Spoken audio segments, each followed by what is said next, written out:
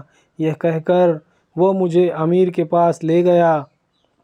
اس وقت امیر بالکل تنہا بیٹھے تھے۔ مجھ سے فرمایا کہ میرے قریب آ جاؤ۔ میں قریب جا کر بیٹھ گیا۔ کہنے لگے کہ تم میرے بیٹے کو جانتے ہو؟ میں نے کہا جی ہاں میں ان کو جانتا ہوں۔ کہنے لگے وہ کیا کام کرتا تھا؟ میں نے کہا گارے مٹی کی مزدوری کرتے تھے۔ کہنے لگے تم نے مزدوری پر کوئی کام اس سے کرایا ہے؟ میں نے کہا کرایا ہے۔ کہنے لگے تمہیں اس کا خیال نہ آیا کہ اس کی حضور اقدس صلی اللہ علیہ وسلم سے قرابت تھی کہ یہ حضرات حضور صلی اللہ علیہ وسلم کے چچا حضرت عباس رضی اللہ عنہ کی اولاد ہے؟ میں نے کہا کہ امیر المومنین پہلے اللہ جل شانہ سے معذرت چاہتا ہوں، اس کے بعد آپ سے عذر خواہ ہوں۔ مجھے اس وقت تک اس کا علم ہی نہ تھا کہ یہ کون ہیں۔ مجھے ان کے انتقال کے وقت ان کا حال معلوم ہوا۔ کہنے لگے کہ تم نے اپنے ہاتھ سے اس کو غسل دیا؟ میں نے کہا کہ جی ہاں۔ کہنے لگے اپنا ہاتھ لاؤ۔ میرا ہاتھ لے کر اپنے سینے پر رکھ دیا اور چند شعر پڑھے جن کا ترجمہ یہ ہے اے وہ مسافر جس پر میرا دل پگھل رہا ہے اور میری آنکھیں اس پر آنسو بہا رہی ہے، اے وہ شخص جس کا مکان قبر دور ہے لیکن اس کا غم میرے قریب ہے، بے شک موت ہر اچھے سے اچھے عیش کو مقدر کر دیتی ہے۔ وہ مسافر ایک چاند کا ٹکڑا تھا، یعنی اس کا چہرہ جو خالص چاندی کی ٹہنی پر تھا، یعنی اس کے بدن پر، پس چاند کا ٹکڑا بھی قبر میں پہنچ گیا اور چاندی کی ٹہنی بھی قبر میں پہنچ گئی۔ اس کے بعد ہارون رشید نے بصرہ اس کی قبر پر جانے کا ارادہ کیا۔ ابو عامر رحمۃ اللہ علیہ ساتھ تھے۔ اس کی قبر پر پہنچ کر ہارون رشید نے چند شعر پڑھے جس کا ترجمہ یہ ہے اے وہ مسافر جو اپنے سفر سے کبھی بھی نہ لوٹیں گا، موت نے کم عمری ہی کے زمانے میں اس کو جلدی سے اچک لیا۔ اے میری آنکھوں کی ٹھنڈک، تو میرے لیے انس اور دل کا چین تھا، لمبی راتوں میں بھی اور مختصر راتوں میں بھی۔ تو نے موت کا وہ پیالہ پیا ہے جس کو عن قریب تیرا بوڑھا باپ بڑھاپے کی حالت میں پئے گا، بلکہ دنیا کا ہر آدمی اس کو پیے گا، چاہے جنگل کا رہنے والا ہو یا شہر کا رہنے والا۔ پس سب تعریفیں اس وحدہ لا شریک لہ کے لیے ہے جس کی لکھی ہوئی تقدیر کے کرشمے ہیں۔ ابو عامر رحمۃ اللہ علیہ کہتے ہیں کہ اس کے بعد جو رات آئی تو جب میں اپنے وظائف پورے کر کے لیٹا ہی تھا کہ میں نے خواب میں ایک نور کا قبہ دیکھا جس کے اوپر ابر کی طرح نور ہی نور پھیل رہا ہے۔ اس نور کے ابر میں سے اس لڑکے نے مجھے آواز دے کر کہا ابو عامر تمہیں حق تعالی شانہ جزائے خیر عطا فرمائے، تم نے میری تجہیز و تکفین کی اور میری وصیت پوری کی۔ میں نے ان سے پوچھا میرے پیارے تیرا کیا حال گزرا؟ کہنے لگا میں ایسے مولا کی طرف پہنچا ہوں جو بہت کریم ہے اور مجھ سے بہت راضی ہے۔ مجھے اس مالک نے وہ چیزیں عطا کی جو نہ کبھی کسی آنکھ نے دیکھی، نہ کان نے سنی، نہ کسی آدمی کے دل پر اس کا خیال گزرا۔ یہ ایک مشہور حدیث کا پاک مضمون ہے۔ حضور اقدس صلی اللہ علیہ وسلم فرماتے ہیں اللہ جل جلالہ کا پاک ارشاد ہے کہ میں نے اپنے نیک بندوں کے لیے ایسی چیزیں تیار کر رکھی ہے جو نہ کسی آنکھ نے دیکھی، نہ کان نے سنی، نہ کسی کے دل پر اس کا خیال گزرا۔ حضرت عبداللہ بن مسعود رضی اللہ عنہ فرماتے ہیں کہ تورات میں لکھا ہے کہ حق تعالی شانہ ان لوگوں کے لیے جن کے پہلو رات کے خوابگاہوں سے دور رہتے ہیں، یعنی تہجد گزاروں کے لیے وہ چیزیں تیار کر رکھی ہے جن کو نہ کسی آنکھ نے دیکھا، نہ کان نے سنا، نہ کسی آدمی کے دل پر اس کا خیال گزرا۔ نہ ان کو کوئی مقرب فرشتہ جانتا ہے، نہ کوئی نبی نہ رسول جانتا ہے۔ یہ مضمون